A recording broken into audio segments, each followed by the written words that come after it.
They're wondering what's going on. We're going to do something just a little different tonight because tonight we're in step 12. Step 12 suggests that having had a spiritual awakening as the result of these steps, we tried to carry this message to other alcoholics and to practice these principles in all our affairs. Yes? So Denise, can you come up here?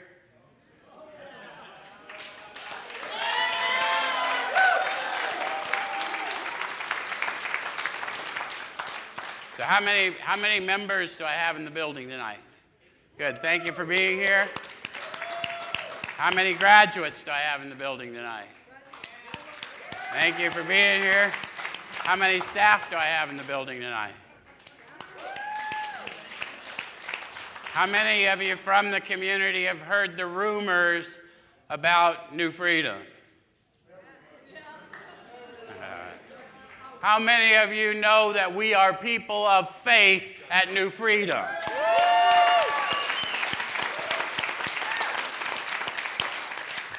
Last night, in a dream, God communicates in three ways with his people, in dreams and visions and in prophecy. Those of you who are biblically know what I'm talking about. Those of you who don't get weirded out. I'm just talking to you. God spoke to me last night. I was holding my wife, and he said, "Don't let her go.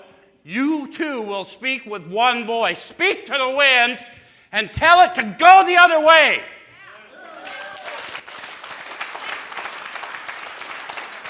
He said he would revisit me 3 times. He did. 3 times I woke up still holding her. I did not let go. I spoke to the wind. I also spoke in the tongues of angels, which I'm not accustomed to doing. But in the dream, I spoke in the tongues of angels. And so what I need for this crowd to do is to stand up in faith. Please, if you would, if you're people of faith, stand up in faith. I want you to repeat after me. We're speaking to the wind. You cannot have my increase. You cannot have my increase. You cannot have my blessing. You cannot have my blessing. You cannot have my peace. You cannot have my peace. Okay, thank you, Denise. Why do I not have on a jacket? Because when I was a kid, when you got ready to fight, you took off your jacket. But we fight with faith today, not with our fists. So this is a demonstration of faith. Tomorrow we will announce we hired a new COO to scale nationally, and we're promoting Kyle Harless from COO to national developer. So those forces who would oppose us or are lying about who we are and what we're doing, go the other way. The camels are coming. So that's the demonstration. Tonight we're going to talk about step 12. That's how you practice these principles in all your affairs. We are unafraid.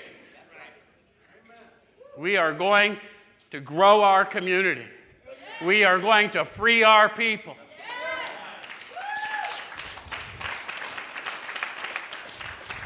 If you guys are writing anyone on the inside and they won't give this to them as a release plan, I want you to tell them, go ahead and release to a secondary address. As soon as you get out, go tell them that you demand your medical rights and you're coming here, because we are still open, our license is still in force, and we are doing what we do.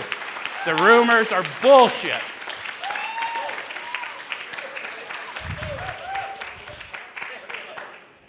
How's everybody feeling? All right, so we're in chapter 7, a little chapter called Working with Others. I'm already sweaty. Anyone else sweaty? That's the fire burning off everything that isn't useful. All right, so practical experience shows that nothing will so much ensure immunity from drinking as intensive work with other alcoholics. It works when other activities fail. Promise there. What works? Intensive work with other alcoholics works when other activities fail. What's the other promise? other activities will fail. Remember, the problem was selfishness, dishonesty, resentment, fear. One of the ways you outgrow selfishness is to act selflessly. If I was redeemed from a condition, the condition of my redemption is that I continue to bear witness. Does that make sense? Okay. So other activities will fail. How many of you have done everything but work with other alcoholics? Well, there you have it. Okay? So then they tell us that little secret. We've got to live with a servant heart. We've got to walk in the way. Patience, kindness, tolerance, love. That's the way in which we walk. Yes? Okay? This is our 12th suggestion. So the 12th suggestion follows. They gave me the selfish reason, the human reason. If I want to save myself and my family from any more despair, I need to work intensively with others. I need to offer myself regardless of whether it's convenient. Okay? But the 12th suggestion says, carry this message to other alcoholics. You can help when no one else can. That's the message I carry to you. You can help when no one else can. You know what it's like to be oppressed by the world. You know what it's like to be enslaved in your mind. You know it better than anyone else can know it because you have been in it so long. But the day of your redemption has come, and now it's time to go tell others. Does that make sense? Okay, so it says you can secure their confidence when others fail. Remember, they're very ill. Now, some promises from the authors. Who wrote the book? The first 100. So they're telling us what happened to them. They wrote the book 4 years after they'd been studying biblical teaching and helping one another get well. It says life will take on new meaning. How many of you need your life to take on new meaning from time to time? Like on the regular, right? Okay. To watch people recover, to see them help others, to watch loneliness vanish, to see a fellowship grow up about you, to have a host of friends. This is an experience you must not miss. We know you'll not want to miss it. You guys here in New Freedom, how many of you were here 2 years ago when this shit happened? Have we not seen a fellowship grow up about us? Do we not have a host of friends? Would you have wanted to miss this experience? To see loneliness vanish. How many of us see it every day? Stick with us, guys. We're on the winning team. All right, so frequent contact with newcomers and with each other is the bright spot of our lives.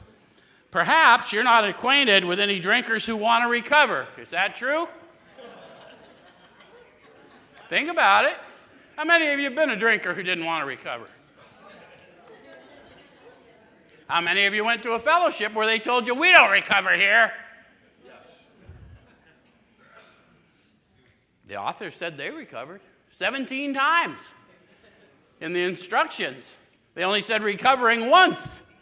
And it was in the chapter 2, the wives, about the still drinking alcoholic. The authors must have been wrong. No, man, back then, alcoholism addiction wasn't a diagnosis. So they weren't talking about a medical delivery. They were talking about a spiritual delivery. To be taken from a scrap heap and raised to a level of life better than the best we've ever known. To be redeemed. Who wants to recover now? What's the goal of 12-step recovery? To wake up. What happens after a surgery in the hospital? What room do they take you to? Welcome to the fucking recovery room.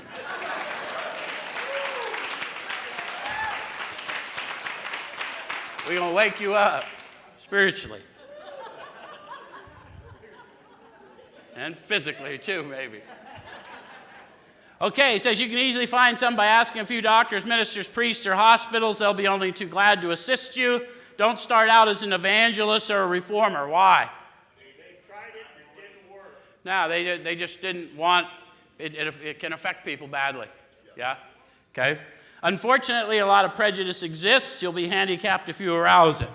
How many of you have found there's different languages? We've got a fellowship language. We have if you're in a church family, there's a church family language, and sometimes you're talking about the very same power and you can't communicate.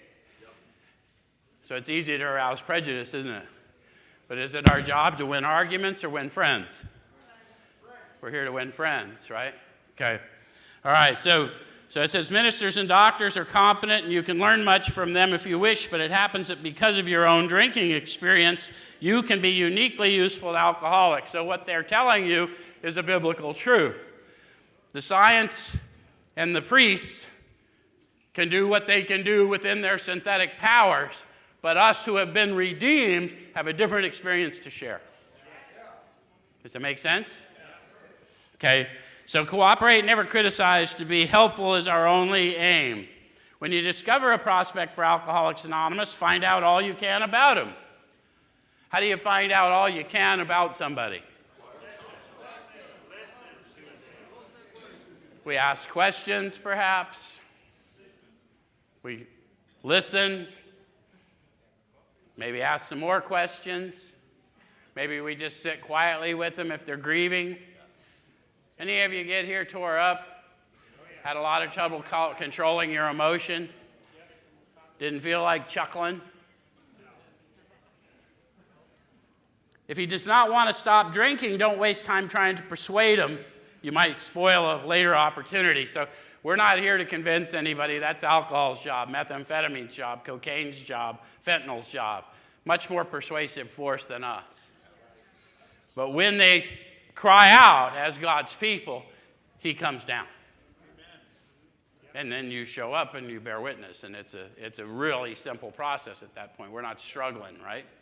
Okay. They should be patient, realizing they're dealing with a sick person. I want to jump from there because we usually meet people in fellowships these days, and I got a lot of stuff to get through. I'm going to go to the middle of page 91, and it says, see your man alone if possible.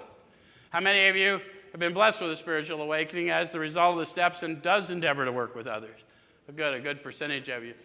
The rest of you will be raising your hands soon if you want to get well, for the very reason I just told you. How many of you at least considered asking someone to help you? Okay, you're already in step 12 too, because you'll help them more than they help you. See how easy this is? All you got to do is humble yourself enough to ask, first a human, and then the power they help you discover within you, and you're going to get well. Now, whether you stay well is whether or not you tell others. It's just that simple, okay? And what you tell them. Don't be a deceiver. Don't get up here and tell people what I did today to stay sober. Because if I know what I did today to stay sober, I lied and won. I admitted I was powerless, which meant I got nothing I can do today to stay sober. What I can do is ask for power to help you. And I've been asking continuously, and guess how many people? We've got a help people factory built here. That's why I know no one can stop us. That's why we have opposition, too. Every time you try and take God's people out of somewhere, someone in power tries to stop it. Guess what? They always lose.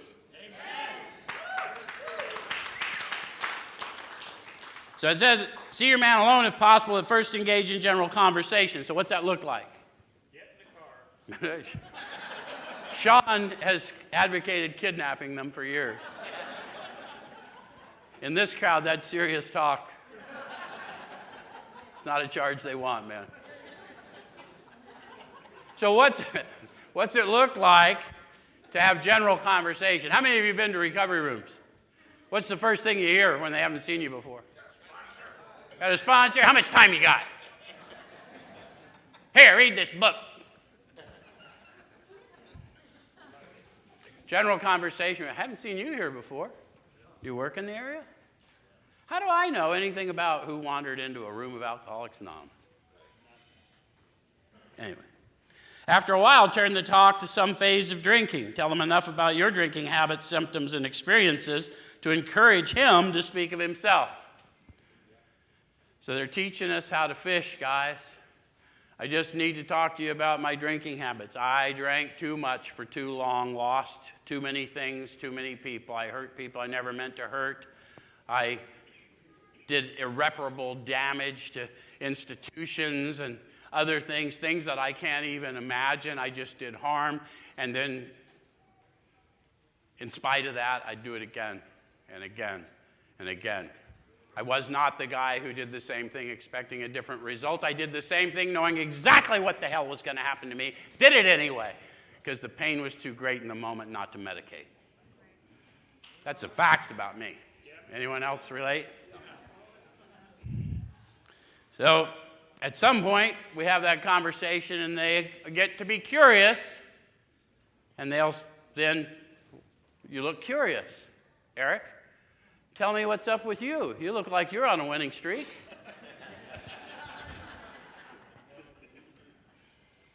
If he wishes to talk, let him do so. You'll thus get a better idea how you ought to proceed. So I'll know how to proceed based on the cues I get. Right? If he's not communicative, give him a sketch of your drinking career up to the time you quit, but say nothing for the moment of how that was accomplished. Why not? Remember, we have this vital sixth sense. We talked about improving consciousness. It's a vital sixth sense.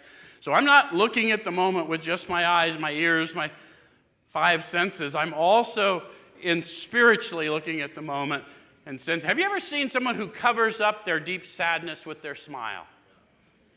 So if you make jokes at them, you damage them. See how serious it is? Why is that sixth sense vital? Because I need you to stop smiling at me and tell me why you're not crying when I am. Does that make sense? Because I feel your pain. Right now the Spirit has given me your burden and it's heavy. Take off that mask and talk to me, because in talking to me, you're talking to Him. Starting to make sense? Practice these principles in all our affairs. It's not a collection of humans. It's a collection of souls. Serious business.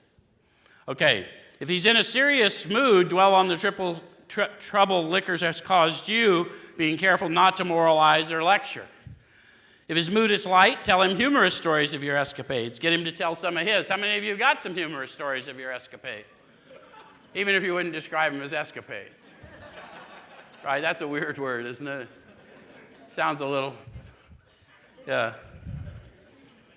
All right, so when he sees you know all about the drinking game, commence to describe yourself as an alcoholic. Tell him how baffled you were and how you finally learned that you were sick. They told us in an earlier chapter of when we become alcoholic, remember when they said that?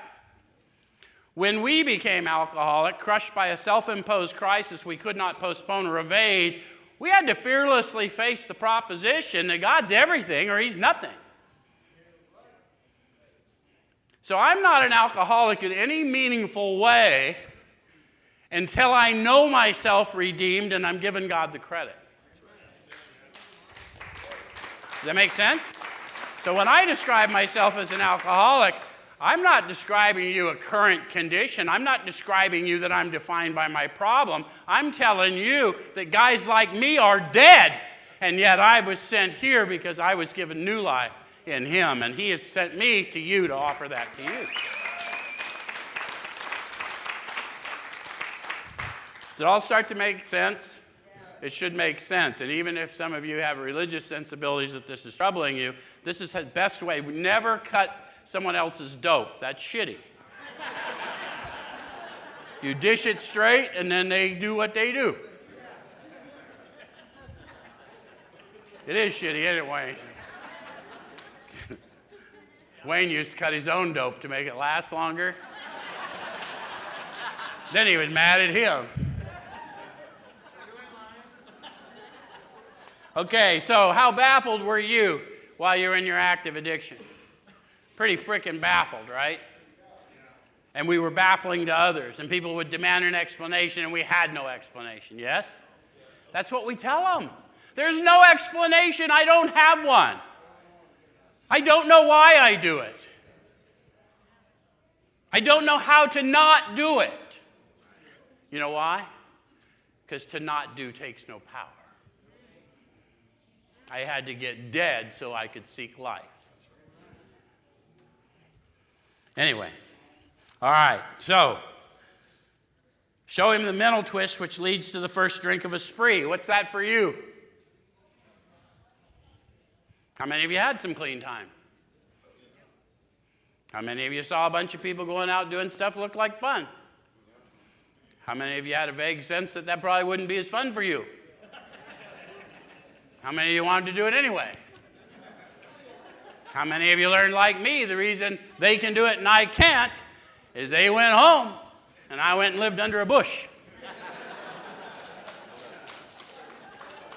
Or somewhere else. Brian and I are bush guys. Some of you guys like more fortified institutions.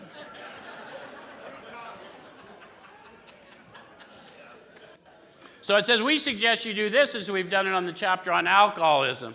If he's alcoholic, he'll understand you at once. He'll match your mental inconsistencies with some of his own. So the chapter on alcoholism is, they talk to us about Jim the car guy.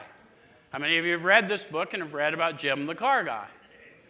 Jim lost his dealership due to his drinking, and he had to go to work for the very dealership he had once owned. Any of you ever have to go to a diminished job because of your addiction issues? They recount that Jim, on his way to work, was a little agitated. How many of you are going to work for a diminished job, or one you thought diminished, sometimes experience a little agitation on your way in? They recount that Jim had a few words with the boss. Nothing serious. How many of you in a state of agitation have gone to a boss who offered you a job you desperately needed, but you had a few words expressing your displeasure with your current situation? That's what happened to Jim. And then they recount that Jim decided, although he was at the dealership where people come to buy cars, he would like to go out in the woods looking for people who want to buy cars. That's a perfectly logical thing for an addict to think. How many of you had some clean time and realized it was now time to go show the fellows at the trap house how good you were doing? So it's not so far-fetched. So on the way out to the woods where these car buyers hang out that don't come to dealerships to buy cars, he passes this roadside place where they have a bar, and he's eaten there many times, so the bar doesn't bother him because he does not pick up no matter what. Any of you ever heard that silly shit? How many of you pick up no matter what? How many of you have proved it? Okay, so this is where he is, state of agitation, a little delusion. He's out looking for car buyers. He goes in the bar where he can get a sandwich, and he thought he might find a car buyer in there, because why not? I won't have to drive all the way to the fucking woods this way. So he's in the bar, he orders a sandwich and a glass of milk, and then suddenly the thought crosses his mind that, hey, if I had another sandwich and another glass of milk, I could pour a shot of whiskey in that milk, and it wouldn't hurt me on a full stomach. How many of you have had a thought that, in spite of all the history, that there is a safe way for you to anesthetize yourself in the world? So it's not that weird that he put a little whiskey in the milk when you really think about it, even if you're not drinkers. So he did that, and luckily the experiment went so well that he had another, and then another. Pretty soon the sandwich went away. Exactly right, Mike. There was no sandwich, no more milk, but the shots were working by that time. And he ended up in an asylum. Again. Any of you end up in an asylum again? They talk about a jaywalker. Any of you, if you substituted your addiction in for the guy that runs in front of cars, you would have to admit, strangely similar. They talk about Fred, the business guy. He wasn't as bad as you. Not as bad as you, but thanks for the information. I'm going to not pick up no matter what. And his self-knowledge got him on a business trip, not a cloud on the horizon, but he did have to walk through the dining room on the way, and he thought, by such a great day, I'll have a highball with dinner. And he came to 3 days later in a cab. Any of you ever had that experience? Or in another city, maybe you couldn't afford a cab, because if you're really good, you don't have any money for a fucking cab, let's be real. Unless you stole a cab, and then you got this whole other thing going. And in this crowd, that's probably what happened. So any of you roughly relate? Okay, well, congratulations, you've caught alcoholism. Sorry we didn't warn you in advance. Not that sorry. Okay, so then it says, if you're satisfied that he's a real alcoholic, begin to dwell on the hopeless feature of the malady. So how would I be satisfied if he's a real alcoholic? They define real alcoholic. They wouldn't use those terms if they didn't already define it for me. What did they say the real alcoholic was? Goes into physical cravings once they start drinking. Yeah, they talk about you being a real Dr. Jekyll and Mr. Hyde. Any of you experience a personality change while drinking? Seldom mildly intoxicated, always more or less insanely drunk, they said. Any of you not think yourself insanely drunk when it was clear to the world that you were insanely drunk? Where are my drinkers? Come on, let me see. How many of you went to a detox and they get a blood alcohol on you? Go, dude, you should be hospitalized. Hence my arrival. I'm going to need help with the parking. I didn't see your valet.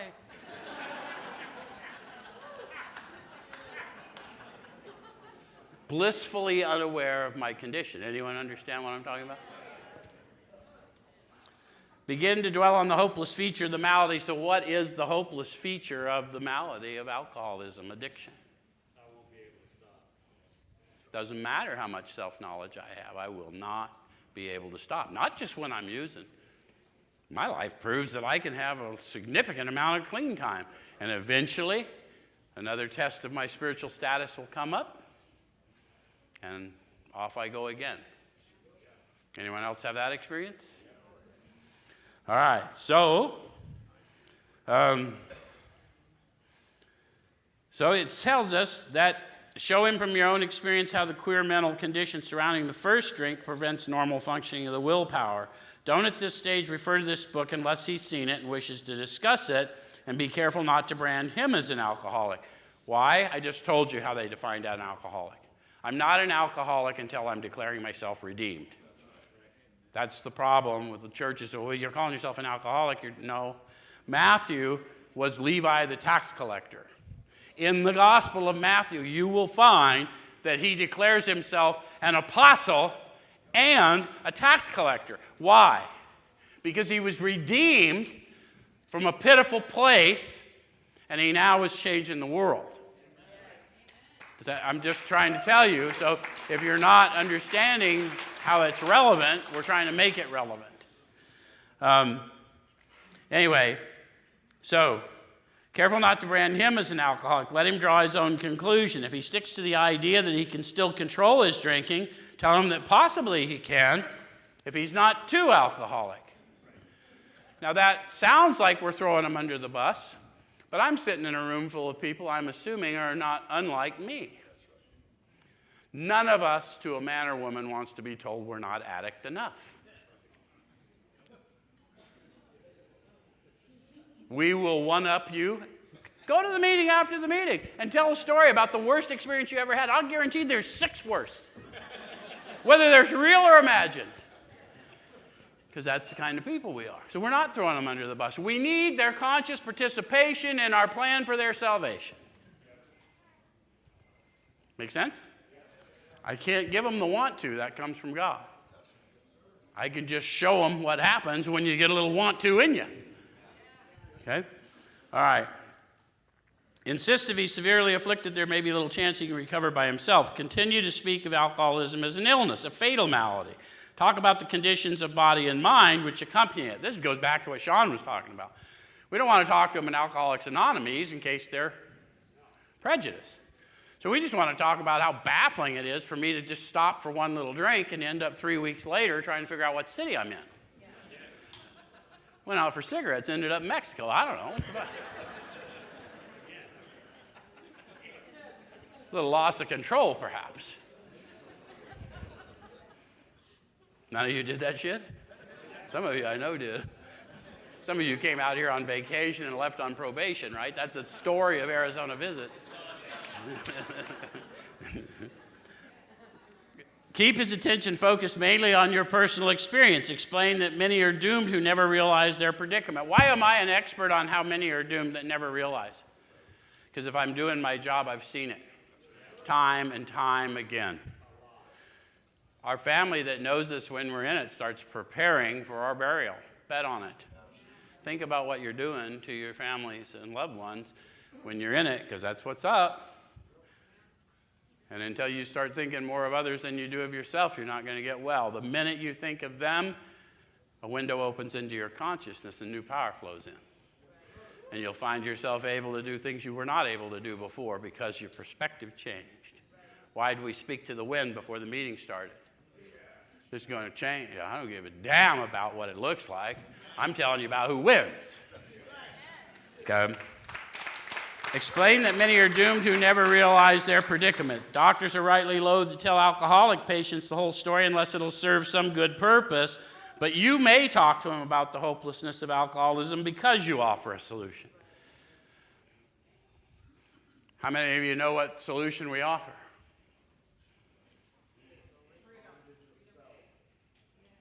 Yeah, we offer you an awakening of your spirit so that you can get out of your limiting ideas about who you are.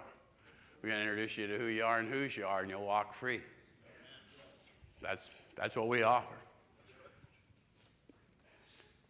You'll soon have your friend admitting he has many, if not all, the traits of an alcoholic. If his own doctor is willing to tell him that he's alcoholic, so much the better. Even though your protege may not have entirely admitted his condition, he's become very curious to know how you got well. Let him ask you that question if he will. Why do I need him to ask? They told me earlier, don't say anything for a moment. Why do I need him to ask me? Once we've compared notes, and he knows that I know of darkness in ways that many people don't know of darkness.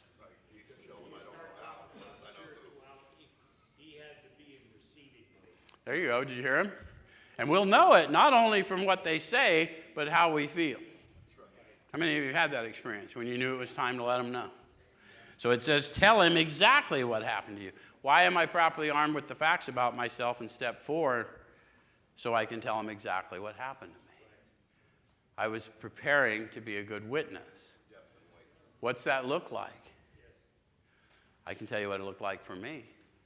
I was declared fucking incompetent, incapable of doing any personal business emotionally or mentally. I had letters because I couldn't get my driver's license plates, all that shit. I mean, I used no matter what.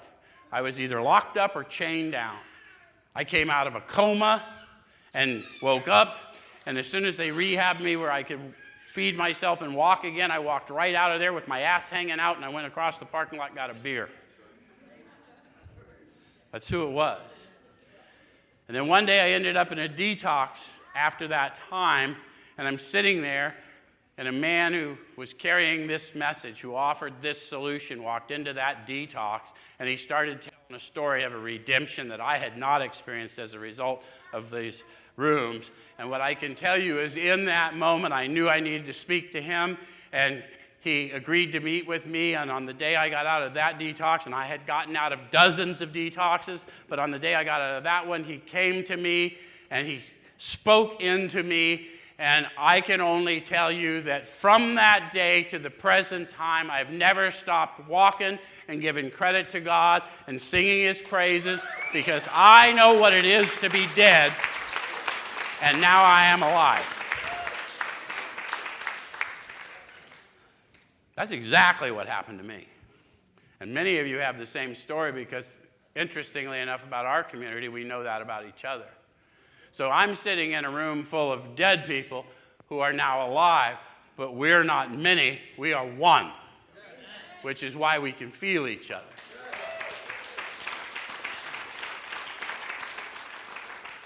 You understand why we carry this, practice these principles in all our affairs? It's how we know each other. And if you're not in this manner of living, look around, find someone who will help you, because we are obligated to introduce you to this power, and we will. And if you're feeling it and don't understand it, we just got to wake you up. Not a big deal. That's why we got an awakening process. We knew you were slumbering. All right. So So if a man be atheist or agnostic or atheist, make it emphatic he does not have to agree with your conception of God. Why do you not have to agree with my conception of God?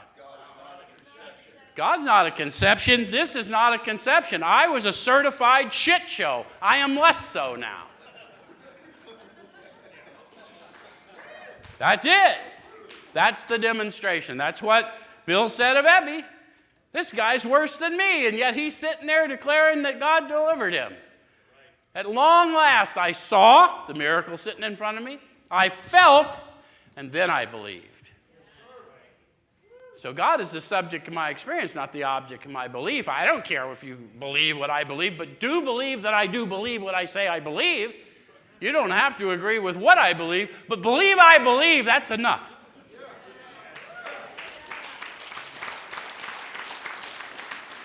Make sense? And we ask you to believe based on an experience, not a...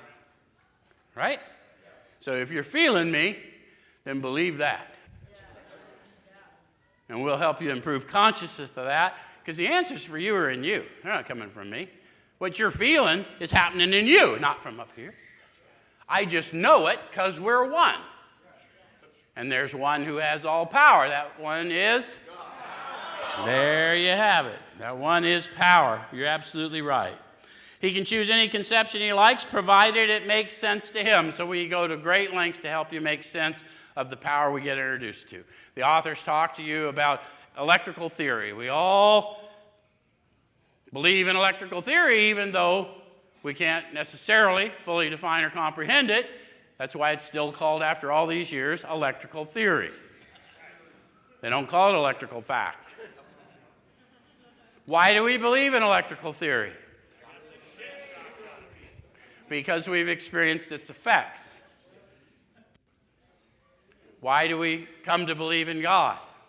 Because we've experienced his effects. And if anyone's offering you any less than that, they cut your dope.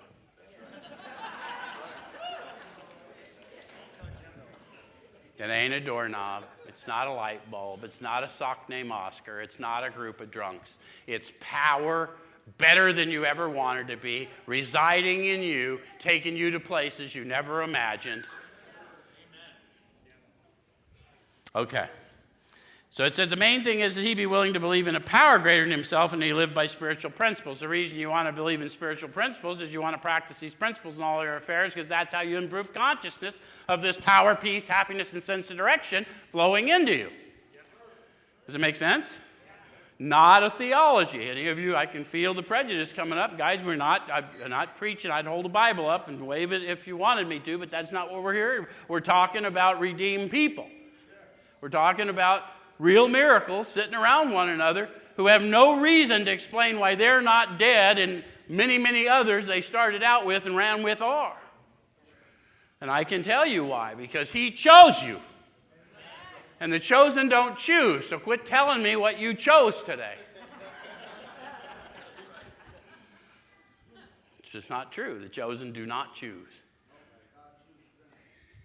When dealing with such a person, you had better use everyday language to describe spiritual principles. There's no use in arousing any prejudice he may have against certain theological terms and conceptions about which he may already be confused. Don't raise such issues no matter what your own convictions are. Your prospect may belong to a religious denomination. His religious education and training may be far superior to yours. In that case, he's going to wonder how you can add anything to what he already knows. Have you ever worked with somebody that was really steeped in religion and could not receive the grace of God? Where's my religious people? Where's my people that go to church? You don't call yourself religious people. I'm a people that goes to church. Sometimes people in the church are not very understanding. They're just people. How many have gone to fellowships and not met people that were not very understanding? That's not unique to churches. And all we're trying to tell you is the God they're talking about is not the people. The church is made up of God's people, and there is all kinds of loving kindness to be found, but the reality is if we're speaking in language we don't comprehend, then I suggest you learn the language of the heart.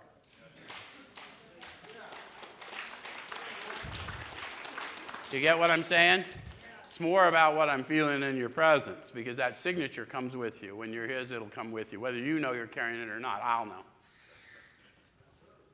Okay. So I'm going to jump from there because I don't want to get down there. I have stories I tell about that, but I want to go to 94, and they're going to talk to us about this process, the steps that a lot of people think our solution is the process. And of course, in the beginning, we get an encounter power, and then the power gives us willingness to move through and look fearlessly within and get armed with the facts about ourselves and to go out and make amends, subordinate the ego to the Spirit and start doing the right thing through His power, right? So that's important, but that's not really the solution I'm offering. I'm offering them a path to power that's already within them. And so what you'll find, the authors talk about a bridge of reason. How did you get to new freedom? How did you get to recovery? Was it a reasonable thing? There's people going there, they're telling me they're getting well, so I've done this before and I don't want to go back out and do what I did last time, so I'm going to go there. Any of you had that experience? What the AAs called that was the bridge of reason, capital B, capital R, bridge of reason. God brought you here by a certain amount of faith. And then when you got here, we are completely Spirit-led, and you felt it when you came in. When someone said, welcome home, it feels different here. It's abundant everywhere. Yes?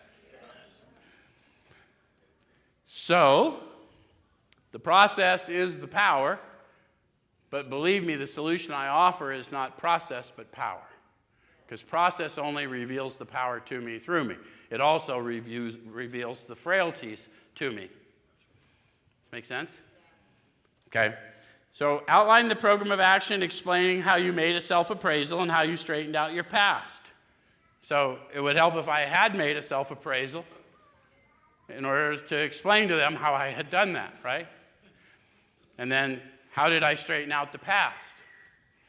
Well, at first I made a list of those people I harmed and how I harmed them, and I approached them and asked, I need to make this approach, will you allow me? And they either allowed me or they didn't. Some of them told me, no, I don't ever want to see you again, and I honored that because that's what they asked. Right? So that's how I did it, but what I don't think we always tell people, the reason I come to work every day is I'm still trying to straighten out the past. Because the ever-living amends is 12, not 9. 9 just gets me fit enough to subordinate the ego, capture the thought, be responsible for my own emotional nature, and serve without judgment. Does it make sense? Then you gotta subordinate the ego for that to happen. Okay? All right. So then it says, and why you're now endeavoring to be helpful to Him. Why? Because I'm still straightening out my past. How many of you had people that you hadn't even met came to carry a message to you in places not very many people wanted to go? Can't remember their names, can you? Well, completely anonymous. That's just the way God shows up. And that's my never-ending obligation, to keep showing up for the ones that feel forgotten, because you're not forgotten by Him. Make sense? Okay. It's important for Him to realize that your attempt to pass this on to Him plays a vital part in your own recovery. It's also important for you carrying the message to understand that that person I'm going to serve plays a vital part in my own recovery. Because, see, I'm powerless to produce a spiritual awakening for you.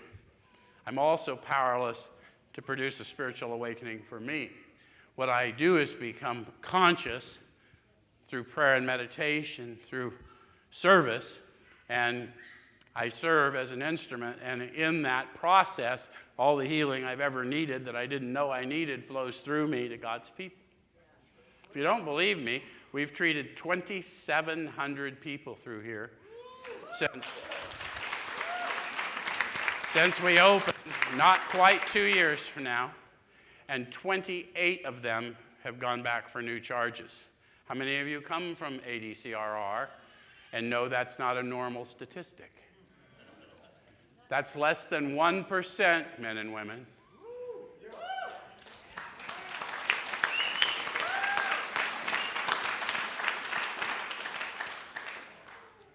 It's the never-ending story. Sean met me in a homeless shelter, and he's still showing up here. True story. Got the only one I ever needed. Yeah. All right. So, Make it plain he's under no obligation to you, that you hope only that he'll try and help other alcoholics when he escapes his own difficulties. Suggest how important it is that he place the welfare of other people ahead of his own. Make it clear that he's not under pressure and that he needn't see you again if he doesn't want to. We make a mistake of making people feel indebted, and it's because we're just new in the spirit, but I'm paying my debt. You don't owe me a debt. My debt was already paid. My debt was paid a long time ago.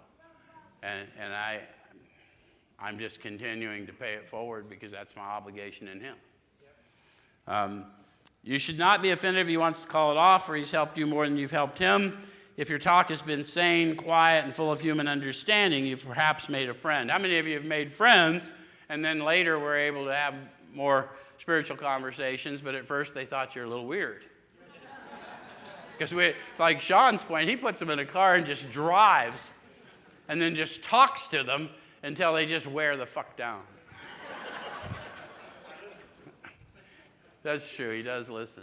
Because if you don't talk, he's going to talk. You know? There's a whole bunch of you here that know that shit. Maybe you've disturbed him about the question of alcoholism. This is all the good. The more hopeless he feels, the better. He'll be more likely to follow your suggestions. Your candidate may give reasons why he need not follow all the program. How many of you have had reasons you need not follow all the program? So there ain't no reason to do any hating on that, because all of us have had reasons we need not follow all the program. We're not saints. Right? Okay. So you know there is no all the program. It's all inclusive. It's just a walk in faith. People break it down in 12 steps so that we can grasp it, but the reality is they're all inclusive, not mutually exclusive. It's not a workbook exercise. Every time I think you guys are causing how I think and feel, I'm in step 1. I feel powerless. When they tell me I'm shutting off your funding because of criminal allegations, I feel powerless until I realize I've done nothing criminal and I can prove it.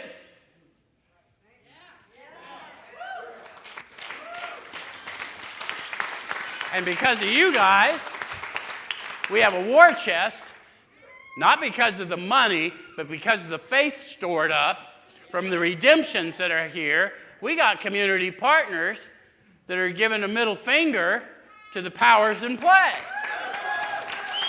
And it's not the first time a shepherd boy killed a fucking giant. We got me a stone that's been polished by the water. Yeah? Okay. All right. So, goes on to tell us the more hopeless he feels, the better he'll be more likely to follow your suggestions. He may give reasons why he need not follow the program. He may rebel at the thought of a drastic house cleaning, which requires discussion with other people. How many of you really don't want to tell the story because there's that one little thing about you that you just don't ever want to tell? Come on, you're in the room. Somebody, right? Here's the thing. The healing you need, that's already been paid for. Whatever happens, already been paid for. And until you learn to tell that story to someone who loves you without judgment, you'll never go tell it to the stranger who needs the redemption you've experienced. So the reason you're holding on to it is you're holding on to your own blessing, and you just need to share it. For logical reasons. Does it make sense? It's still in self-interest. And it just is. Okay? So do not contradict such views. Tell him you once felt as he does, but you doubt you would have made much progress had you not taken action. I once was afraid to tell the person taking me through my very first 4th step some things about me. They were embarrassing to me. I figured I fooled him because I'm so good at fooling people. But what I did not know is people in the spirit cannot be fooled because truth has a signature. Do you understand what I'm talking about? So once you awaken in the spirit, you can't lie to me without my permission. Because you can lie, but I don't know who you're talking to. So what I learned from that guy is I got all through it and I had pulled it off. And he said, "What are you holding back?" And then I felt convicted. And then I spilled it. And then he hugged me. He says, good, thanks, man. It's all going to be better now. And it's never not been better since that moment. And I was sick. So on your first visit, tell them about the fellowship of Alcoholics Anonymous. One of the things the authors used to do is they used to spend a lot of time telling you the difference between fellowship and program. We don't do that anymore. People say, I'm in the program. No, you're in the fucking fellowship. Why is it important? I know people get mad about that, but if you are in the program, then you're in this book. So when someone tells me they're in the program, I'd say, I wish you would cite for me the page. I don't believe I've read about you. And why is that important? Because without the manner of living, we're doomed. We went from 65% efficacy from 1939 to 1955, documented, with a world war in the middle. And now we've got about 3%, maybe 4%. All the advances to medical science. You know why? They took the power out. See what happened in this room when we took the power out? Power is still here. You feel the heat? Why the power is here? Because the people are here. We got to tell them the truth. The fellowship, you can go sit in rooms for 30 years and not awaken. You can go sit in a pond and quack. That don't make you a fucking duck. You want to be an alcoholic in a meaningful way? You want to be an addict in a meaningful way? Go participate in the redemption of others. Get armed with the facts about yourself. Okay, so I got to get over to page 96. It says, do not be discouraged if your prospect does not respond at once.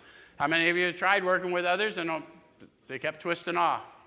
I give them my number and they don't call me. I get them to step 1, maybe step 2, and then poof. Bill worked with 6 that he could not get well, right? And his wife pointed out to him, well, you're sober 6 months. You've never done that before.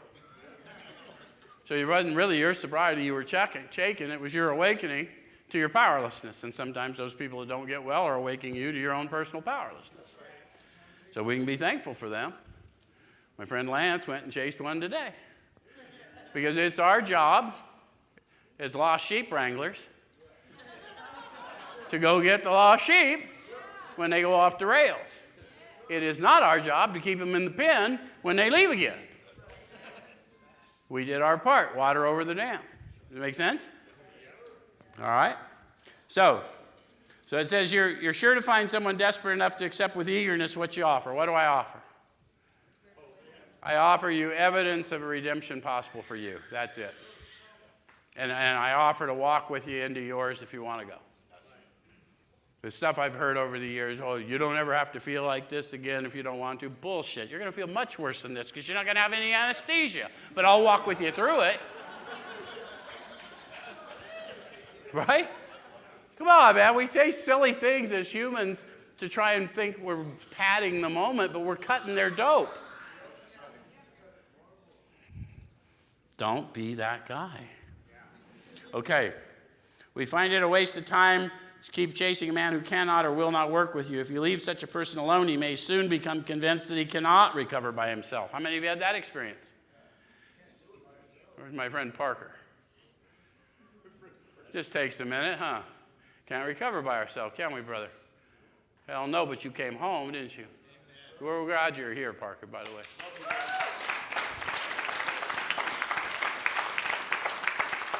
To spend too much time on any one situation is to deny some other alcoholic an opportunity to live and be happy. One of our fellowship failed entirely with his first half dozen prospects. He often says that if he'd continued to work on them, he might have deprived many others who have since recovered of their chance. There's Bill's story, right? How many of those others, you ever realize that if he'd kept chasing those 6, none of us would be here? All the millions that have come after? The consequences of selfish motives instead of doing what? Some of you that read the Bible know what Jesus said. I can only do what I see the Father doing. How come we see shit everywhere? Well, maybe we're not quite awake. Huh? Okay. All right. So I'm going to go over the next page, page 97. Let me check time, make sure I'm not keeping you too long. So it says, never avoid these responsibilities, but be sure you're doing the right thing if you assume them. Helping others is the foundation stone of your recovery. Foundation stone of your recovery. Biblically, who's the cornerstone? Okay, so, but if you're not there, then just understand that, what you do for the least of these brothers and sisters of mine, you do under me. So if I want to be standing on a firm foundation, I've got to go out and love the unlovely, right? Tolerate the intolerable. I got to go serve, right? Okay. And a kindly act once in a while isn't enough. You have to act the Good Samaritan every day if need be. It may mean the loss of many nights' sleep. How many of you have lost a little sleep going out to help people? Great interference with your pleasures. How many of you have had to cancel something you were going to do? How about Lance canceling work today? Tears flowing from his eyes because he was worried about a brother. It's lucky he works at a place that understands that necessity. Right?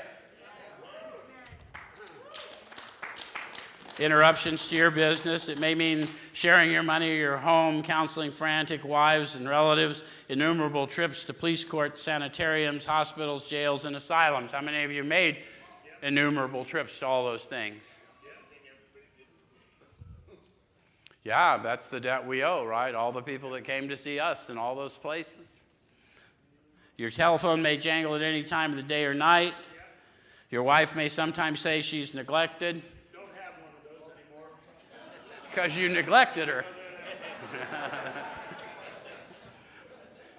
Damn, Sean. A drunk may smash the furniture in your home or burn a mattress. You may have to fight with him if he's violent. Sometimes you'll have to call a doctor to administer sedatives under his direction. Any of you ever have to take someone to detox and needed them to drink a pint or so on the way there? Sometimes we got to administer sedatives under God's direction. Need them drunk enough to get in, because if it's just meth they've been doing, they ain't going to admit them, right? I need you spun on alcohol to get you in here. Anyway, occasionally you'll have to meet such conditions. That's what I was told were the 12-step promises. In 3, we applied for a job, right? We have a new employer, and being all powerful, he provided what we needed if we kept close to him and performed his work well. That's why Lance had to go out in the middle of work and go see someone. That's why Parker came home.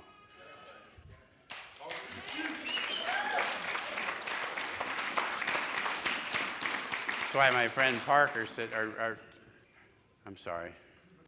Legensoff is sitting in here tonight. I know the kind of attack he is under, and you're welcome here, brother. I'm glad you came here to be amongst the fellowship of the Spirit.